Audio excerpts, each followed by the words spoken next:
Dulu hidupku biasa saja sampai perusahaan tempatku bekerja bangkrut. Wahyu, temanku, mengajak mencari pesugihan di Gunung Kemukus. Setelah ritual aneh itu, aku diterima di pekerjaan baru, tapi gangguan mistis mulai menghantui.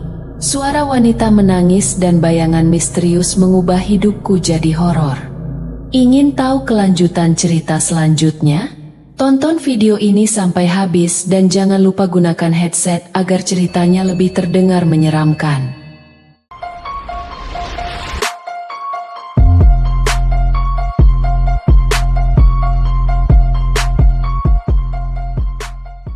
Ritual sesat Gunung Kemukus.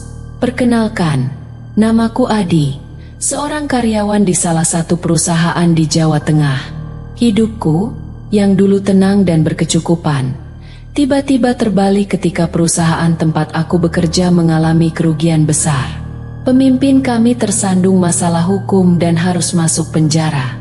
Akibatnya, separuh karyawan dipecat, termasuk aku.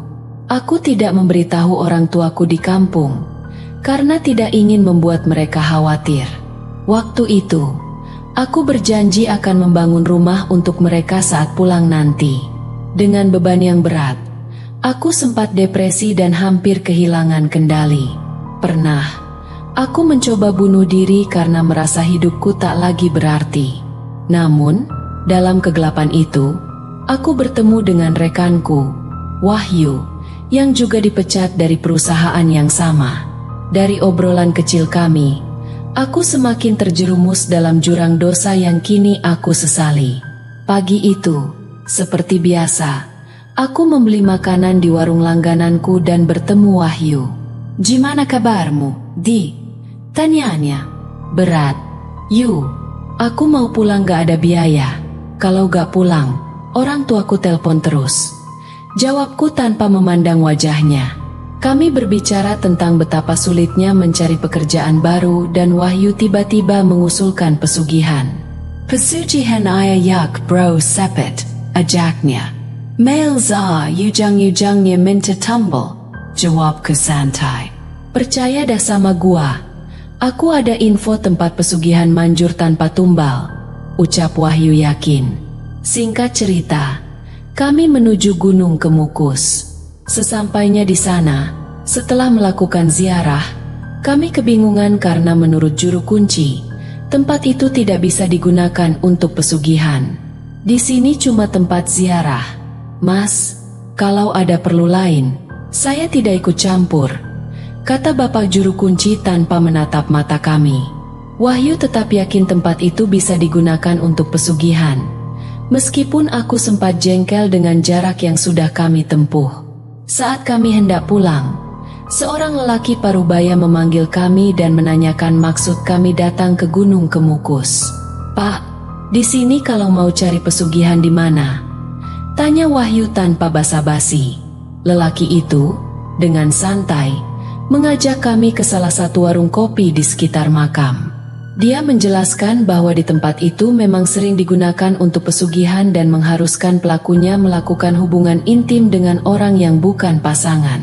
Setelah mendengar penuturan lelaki itu, kami memutuskan untuk mengikuti semua ritual yang dia ajarkan dengan harapan keadaan kami membaik.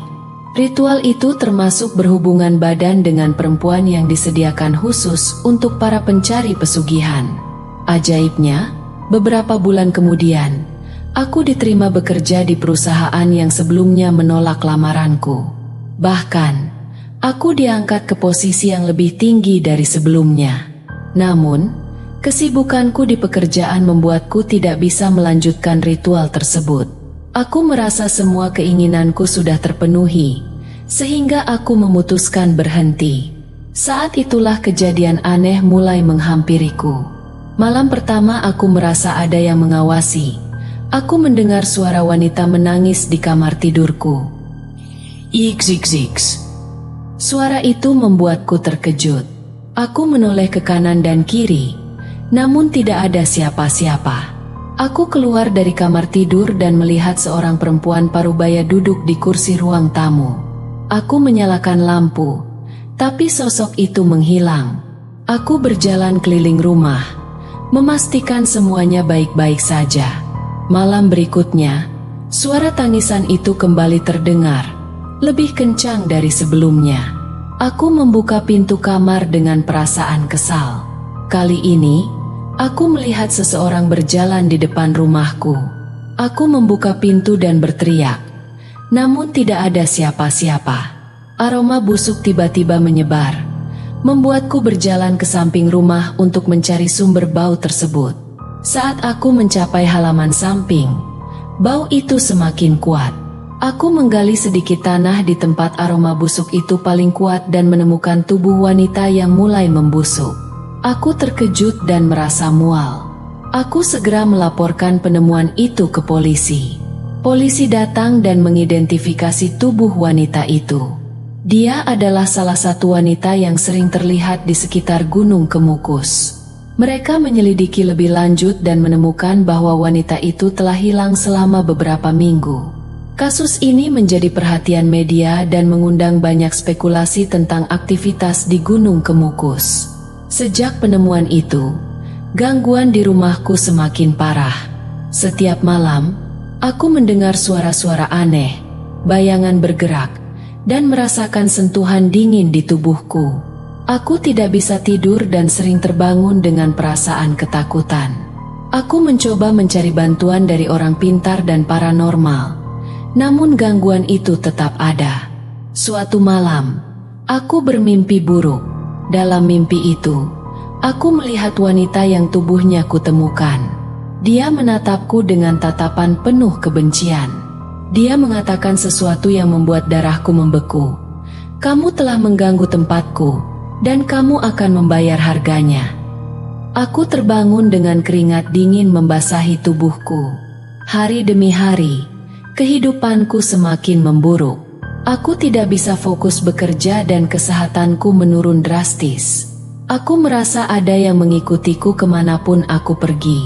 Setiap kali aku melihat bayangan, aku merasa itu adalah wanita dari mimpiku. Ketakutan ini membuatku semakin paranoid dan tertekan.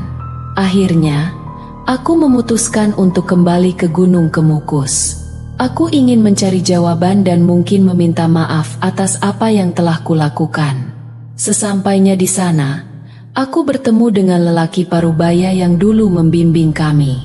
Dia terlihat lebih tua dan kurus. Aku menceritakan semua yang terjadi padaku, berharap dia bisa memberikan solusi. Lelaki itu menatapku dengan tatapan penuh penyesalan. Kamu telah melanggar aturan yang ada. Ritual ini bukan main-main. Jika kamu berhenti di tengah jalan, kamu akan mendapatkan konsekuensinya.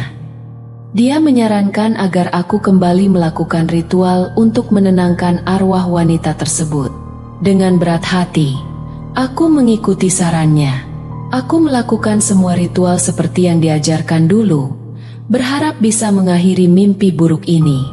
Namun, gangguan itu tidak berhenti. Setiap kali aku melakukan ritual, aku merasa ada yang mengawasiku dengan lebih intens. Suatu malam, ketika aku sedang melakukan ritual, aku melihat bayangan wanita itu lagi. Kali ini, dia mendekatiku dengan tatapan penuh kebencian. Kamu tidak akan pernah bebas, katanya dengan suara yang terdengar dari dalam mimpiku. Aku merasa sangat ketakutan dan berlari keluar dari tempat itu. Sejak malam itu, aku memutuskan untuk meninggalkan semuanya. Aku pindah ke kota lain, berharap bisa melupakan semua kejadian mengerikan itu. Namun, gangguan itu tetap mengikuti. Setiap malam, aku masih mendengar suara tangisan dan merasakan sentuhan dingin di tubuhku. Pengalaman ini mengajarkanku banyak hal. Aku sadar bahwa pesugihan dan ritual seperti itu hanya membawa kehancuran.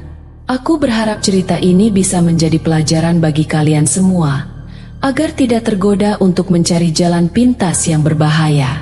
Setan selalu mencari cara untuk menipu kita, dan kita harus berhati-hati dalam menjalani hidup. Bismillahirrahmanirrahim. Semoga Tuhan selalu melindungi kita dari segala godaan dan bahaya yang tersembunyi. Itulah cerita tentang ritual sesat di Gunung Kemukus. Semoga menjadi pelajaran dan peringatan bagi kita semua. Ritual Mism Gunung Kemukus Part 2 End. Dan sesampainya aku di samping rumahku, malam itu aku melihat dengan mata kepalaku sendiri, ada sesosok makhluk halus yang biasa orang sebut dengan sebutan genderuwo. Sosok tersebut berdiri tegak dengan tubuhnya yang dipenuhi bulu-bulu layaknya gorila. Tidak berhenti di situ saja. Malam itu aku juga melihat mata dan giginya yang sangat besar dan aneh, sesuatu yang tidak pernah kulihat sebelumnya. Melihat hal itu, jantungku seolah berhenti berdetak. Mataku terbelalak dengan seluruh tubuh yang seolah sudah tidak bisa lagi bergerak. Dan setelah beberapa saat aku melihat semua kengerian tersebut, akhirnya aku berjalan cepat masuk ke dalam rumah dengan keringat yang sudah bercucuran tidak karuan.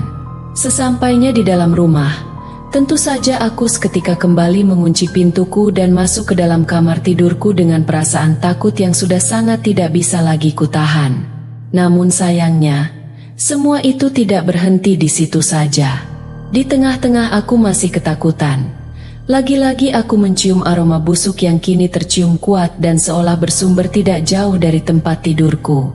Dan benar, malam itu aku kembali melihat sosok genderuwo tersebut tiba-tiba berdiri di dalam kamarku. Mengetahui hal itu, aku seketika berlari keluar kamar dengan berteriak ketakutan tidak karuan. "Setan!"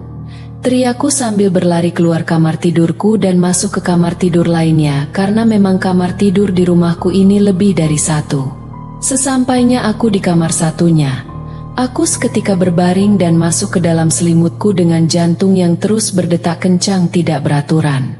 Dan puncaknya, di tengah-tengah aku masih ketakutan, tiba-tiba aku merasakan ada sesuatu yang sedang menindih tubuhku dari atas. Merasakan hal itu, tentu saja aku seketika terkejut tidak karuan dengan teriakan yang sudah tidak lagi bisa kutahan. "Tolong!"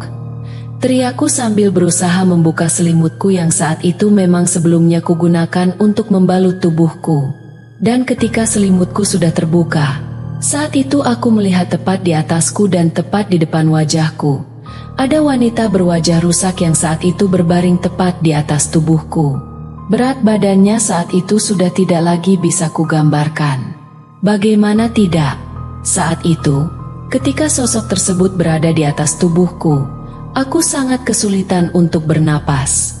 Jangankan berlari, bergerak pun aku sudah tidak mampu. Wajahnya yang menatapku dengan air liurnya yang menetes ke pipiku, membuat saat itu adalah saat-saat yang paling menyeramkan yang pernah terjadi dalam hidupku. Singkat cerita, aku sudah tidak mampu lagi mengingat semuanya. Dan akhirnya, aku ditemukan oleh tetanggaku karena menurut tetanggaku, aku tidak keluar dari rumahku sudah beberapa hari.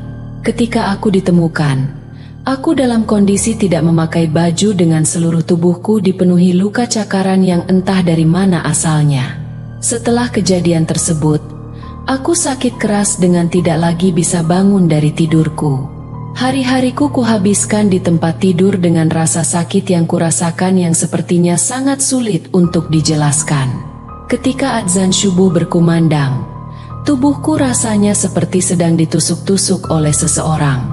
Setiap jam 10 pagi, aku selalu kedinginan tidak karuan dengan keringat yang tidak berhenti bercucuran. Setiap maghrib sampai jam 22 malam, aku selalu muntah-muntah dan sering muntahanku mengeluarkan banyak darah.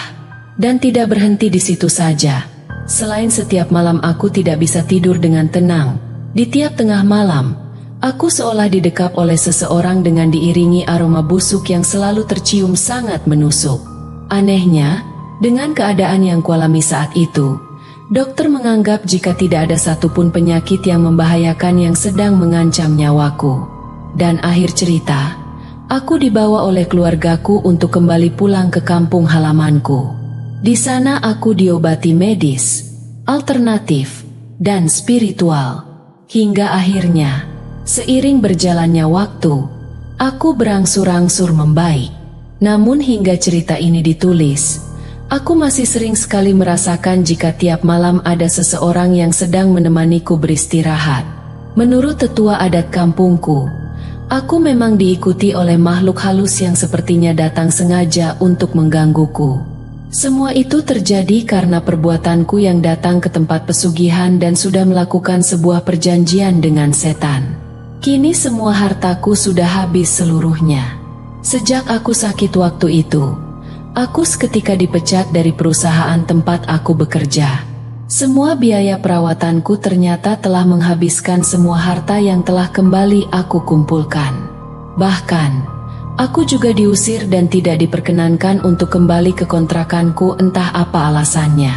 Dan Wahyu, terakhir aku melihatnya ketika aku pulang kerja waktu itu, dan kini aku sudah tidak lagi melihatnya karena memang sakitku yang memakan waktu hingga 8 tahun lamanya.